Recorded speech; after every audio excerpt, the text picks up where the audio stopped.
I'm not here to give you a dry recap. I'm here to think aloud, push the ideas, and tell you what this Rooster premiere actually signals about music, TV, and the cultural moment we're in. So buckle up. This is a creator's take, not a press release. The hook you didn't see coming. Rooster didn't just drop a theme song. It dropped a mission statement about memory, era-saturated needle drops, and the idea that the soundtrack of your college years can still steer a modern comedy. Personally, I think that choice matters because it frames the show as a time capsule with a wink. This isn't random background music. It's a deliberate cue to the audience's nostalgia and to a very specific playful rebellion. The characters aren't chasing prestige TV. They're chasing the vibe of their late teens and early 20s, captured through curated songs that soundtrack their actual lives. What makes this really interesting is the collaboration layer. Michael Stipe, Travis Barker, Josh Klinghoffer, and Andrew Wood on the score, all in service of a single, original theme. Signals a cross-generational jam session. From my perspective, that blend does more than create a catchy hook. It polishes the show's identity with authenticity. The adult world is messy, but the music feels earned rather than manufactured. If you listen closely, you hear a deliberate lineage, REM as the college-era anthem, then young artists and producers remixing that energy for a contemporary audience. One thing that immediately stands out is how a legend's participation can legitimize a new series' mood in a crowded streaming landscape. This is where my interpretation gets spicy. The decision to launch with a brand new Stipe pen track isn't just a novelty.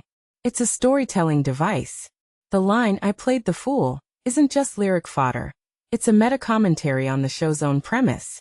The characters are imperfect, stumbling toward growth, and the music mirrors that arc. What this really suggests is a meta-awareness. The show isn't pretending to be flawless. It's leaning into the beauty of imperfect humanity, and the soundtrack becomes a companion that validates that journey. From a broader trend angle, this release strategy feels like a blueprint for premium TV in 2026. Lean on beloved musical touchstones to compress mood, memory, and character history into a single 6-minute opening. It's not just about licensing a bunch of songs. It's about creating an auditory map of where these characters came from and where they're going. The inclusion of a new track from a rock icon, paired with an on-theme score by a rising producer, creates a sonic ecosystem that invites repeated listening. What people don't realize is that this isn't mere fan service. It's a deliberate craft move to deepen audience investment through sonic familiarity and fresh composition at the same time. Consider the practical effect on viewers. A strong hook in episode 1 via a unique theme song helps retention. If you're binging, that new song becomes a memory cue that lets the show feel cohesive across episodes. If you're watching week to week, it becomes something you anticipate, an anchor that signals, emotionally, we're in the same world, no matter which episode you're on. This is a small but powerful lever in retention strategy, and Rooster is testing it with a living legend attached to the mic. Let me push a bit. The choice to anchor many needle drops in classic college-era tracks is also a commentary on how generation-shaping media has changed. There's a nostalgia economy at work, where references matter as much as jokes. The show leans into that, but it also risks aging itself into a specific moment. The risk, in my view, is that future audiences might hear these references and feel distant from the character's lived experience. The upside is a potent, transgenerational conversation.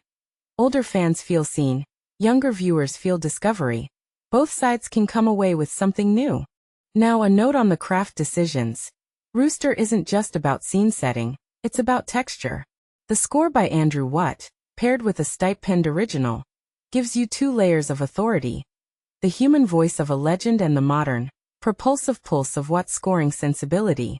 What this really suggests is a hybrid approach to soundtrack design. Respect the era, but don't let nostalgia become wallpaper. The music is a narrative engine that invites you to read subtext into character arcs, family dynamics, and the show's tonal shifts from laugh-out-loud moments to tender, human beats.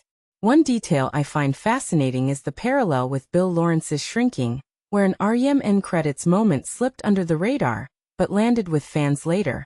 It shows the creator's instinct. Music isn't just background. It's a breadcrumb trail that rewards repeat viewing and attentive listening. If you take a step back, You can see a through line. Lawrence treats soundtracks as essential storytelling tools, not garnish. In that sense, Rooster's opening sequence is a manifesto for how he wants us to experience the show. Emotionally honest, musically precise, and unapologetically rooted in a shared cultural memory. What this all adds up to is a bigger pattern in TV storytelling. The creator-led soundtrack as a core engine for emotional resonance. We're moving away from music as mood to music as narrative partner. When a show leans into a song written specifically for it, the audience isn't just listening, they're internalizing the show's mood, perhaps even before they fully grasp the plot. That, to me, is where the future of streaming storytelling is headed. Intimate, collaborative, and music-forward with a wink to the audience that says, this world is lived in, not manufactured. To close, I'll leave you with a question to chew on. If your favorite show handed you a new, era-defining track every season, would your connection to the characters deepen, or would the novelty wear off? Rooster is testing that exact experiment with a brand new Stipe song and a familiar college-era soundscape. My hunch is that when done with intention, it creates a durable emotional tether that keeps viewers coming back for the music as much as the jokes. Personally, I think that's the most exciting wrinkle in Rooster's premiere. Music as a character, guiding us through flaws, growth, and the messy beauty of adulthood. Would you watch Rooster primarily for the music, or for the characters and story? Drop your take in the comments, and tell me which college-era track you'd want to hear as a permanent part of a show's opening.